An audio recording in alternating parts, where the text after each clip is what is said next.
Honorable Jibrin, they say that there is no smoke without fire. What they are saying, you can link it with a whole lot of things happening, and that may happen in the party. Politically speaking, when we hear this kind of issues and we hear people reacting this way, you know that something is about to happen. Do you foresee such an imminent breakaway, like I asked earlier? I think what is important at this point is not even talking about issue of breaking away. It's first to address all the issues that were raised.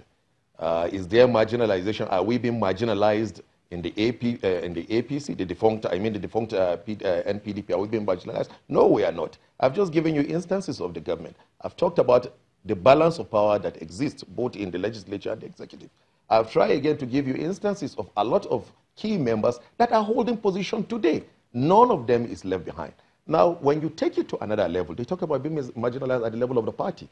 All the key members of the NPDP made nominations into the National Working Committee or the National Executive Committee of the party. And these people are still serving there. You can take instances. For instance, Senator Konkoso nominated the treasurer, and who is still there serving as treasurer.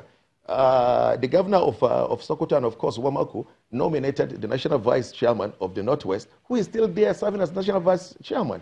My boss in the National Assembly, Saraki, nominated the national publicity secretary, who is still there serving as the national publicity secretary. You can count about 7, 8, or 9 of them. Amechi, the same thing. Goje, the same thing, nominated the national youth leader. He's still serving there. They are still part of the decision-making process. So when somebody comes to say he's marginalized, you seem to be confused.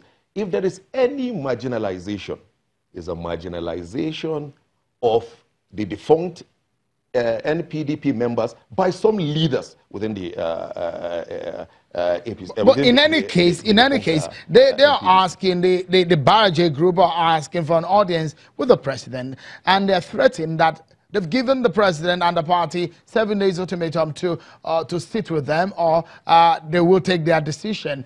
Do you think that the president should have an audience with them? This is the most interesting part of it. I'm actually, and a lot of us that discussed and consulted ourselves are very excited about that meeting. And part of what we requested today at the office, at the National Secretariat, where the National Chairman gave us audience, is that if they are calling for such a meeting, we should also be invited. I think it is high time we come together, the defunct NPDP, and tell ourselves the bitter truth.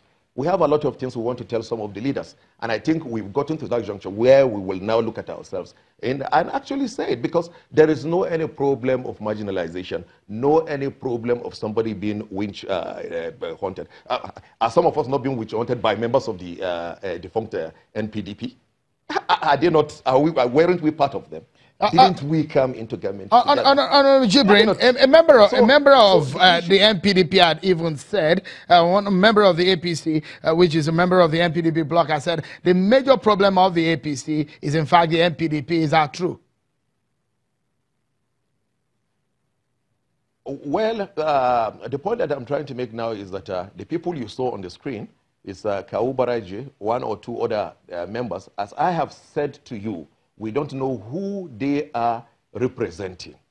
So as far as I'm concerned, majority of the members of the NPDP are not complaining. That is why I have cited so many instances that haven't gotten everything that we have gotten, haven't also dispensed within the sphere of legislature by the Senate President and Speaker, dispense of about 200 appointments without allocating slots to the President, VP, Asuwaju, and the rest. We cannot sit down and complain if they do their own appointment without considering us. That is the reality of what is going on at the moment. But the fact is that if anybody wants to make trouble, he can go on his own. It is his right. This is politics and it's democracy. Perhaps we should do not use a defunct platform that we were founding members. We were part of it. We made huge sacrifice to build that platform, to come into the APC, and now you want to use it to claim that... Perhaps we should close the program on this note, Honorable Jibrin. Marginalized.